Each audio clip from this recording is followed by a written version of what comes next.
Hello friends, আজকে আমরা বাড়িতে বার্গার বানাবো, সেটাই তোমাদের দেখাবো। So welcome to my new another video. দেখতে থাকো ভিডিওটা, স্টেপ বাই স্টেপ আমি দেখাবো। ফার্স্টে তেলটা গরম করে নেবো। বাইরে থেকে আমরা ড্রাই চিকেন কিনে এনেছিলাম মোড় থেকে। তো ওটা তেলটা গরম হলে ওটাকে হালকা করে আগে ফ্রাই করে নেবো। ফ্রাই করে নিয়ে ওটাকে মাঝখান থেকে ওটাকে কেটে নিতে হবে, পাতলা পাতলা করে কেটে নিতে হবে। ঠিক আছে, একটু লো ফ্লেমেই ভাজতে হবে এটাকে। বার্গার বানানোর জন্য যা যা সরঞ্জাম দরকার সব আমরা রেডি করে নিয়েছি। চিকেনটা ফ্রাই আছে, শসা, পেঁয়াজ, তারপর সুইট কর্ন সেদ্ধ করে নিয়েছি।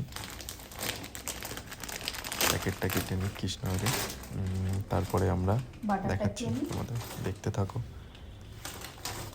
সব রেডি করে নিই আগে ভালো করে, সব রেডি করছি আমি। রেডি করে একটা এর গ্রেভি মতন একটা বেস রেডি করতে হবে, ওটা ওর মধ্যে দেওয়ার জন্য। তো আগে কেটে নিই, তারপর এটাকে ভালো করে এটাকে সেঁকে নিতে হবে, বাটার দিয়ে হালকা করে সেঁকে নিতে হবে। কেটে নিই ভালো করে আগে, দেখতে থাকো। হঠাৎ করে আজকে ইচ্ছে করলো বাড়িতে বার্গার খাবো বানিয়ে, তো সেটাই করছি। কৃষ্ণা বাটার বার করছে, বাটার বাটার বাটার লেবু টেবু এগুলো বার করছে, দিলে একটু বেশ স্পাইসি স্পাইসি হবে।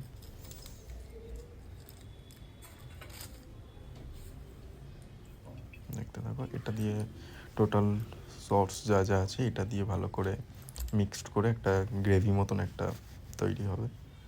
দেখাচ্ছি তোমাদের, এটাকে কি বলে আমি ঠিক জানি না। এটা তো মেয়োনিজ, ওটাও কাইন্ড অফ চিজ হবে, চিজ টাইপ অফ। এটা তো সস, এটা চিলি, রেড চিলি সস এটা। এই এটা একটা গ্রেভি মতন হবে এটা। বার্গারের মিডিলে দিয়ে ভালো করে এটাকে ভালো করে দিয়ে দিতে হবে এটা। তারপরে এর উপরে সমস্ত কিছু যাবে। দেখতে থাকো ভিডিওটা, বুঝতে পারবে তাহলে। আমি অত ভালো বলতে পারি না।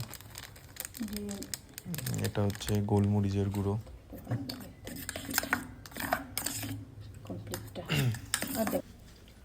ওর মধ্যে একটু লেবুও দিয়ে দিল, লেবু। যাই হোক, দেখো দেখতে থাকো। এই যে চিকেনটা, চিকেন ফ্রাইটা যেটা প্রথমে ভাজছিলাম আমি, এটা হচ্ছে চিকেন ফ্রাইটা। এটা কম পড়েছিল, ওই জন্য আরও দুটো ভেজে নিচ্ছি। এটা এমনিও খেতে খুব ভালো লাগে, সস দিয়ে দারুণ লাগে খেতে।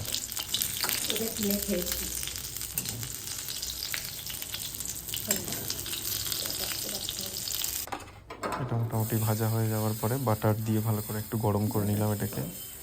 এরপর দেবো হচ্ছে বাটারটাকে ভালো করে একটু মিক্স হয়ে যাক।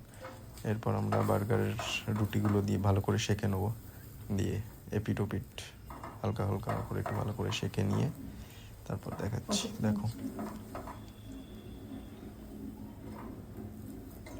দেখো, আমার ভালো লাগে তাই আমি ভিডিও করছি, ঠিক আছে? এরকম কোনো ব্যাপার নেই যে ভুল খারাপ হতেই পারে। দেখো দেখতে থাকো, এটা হচ্ছে অলমোস্ট আমাদের রেডি হয়ে গেছে। তো তার আগে একটা জিনিস করতে হবে, সেটা হচ্ছে হালকা করে বাটারে দিয়ে টমেটো, পেঁয়াজ যা যা আছে ওগুলোকে হালকা করে একটু ফ্রাই করে নিলে। তো আমি এটা দেখিনি, এটা কৃষ্ণা বললো এটা করে নিতে, দেখি এটা করে নিলাম। করছে এটা, আমরা দুজন মিলেই হাতে হাতে আর কি ট্রাই করে বানাচ্ছি। এই যে গ্রেভি মতন যেটা বানিয়েছিল সেটা হচ্ছে এটা, ভালো করে মাখিয়ে দিল। এবার এর ওপরে হচ্ছে বাকি সব জিনিসপত্র যাবে, যা যা যাওয়ার সেগুলো যাবে। এর ওপরে কর্ন যাচ্ছে, কর্ন দেবে সব স্টেপ বাই স্টেপ। চিকেনগুলোকে অ্যাকচুয়ালি কেটে দিতে হবে, তো কেটে দিলে ভালো হতো, তো কেটে দিল না। যাই হোক, এর থেকে বসতে অসুবিধা হবে, ওটা কেটে পাতলা পাতলা করে কেটে দিলে ভালো হতো ওটা আরও। শসাগুলো একটু পাতলা করে কাটতে হতো, যাই হোক ঠিক আছে, ঘরোয়া তো। এবার চিজটা মাইক্রো ওভেনে দিলে সব থেকে ভালো হতো। যাই হোক, এটা এমনি দিয়ে নর্মালিও ওটা শেষ নেই তো, কোনটা দেওয়া হলো না। ফাইনালি রেডি আমাদের বার্গার। আশা করছি খুব টেস্টি হবে।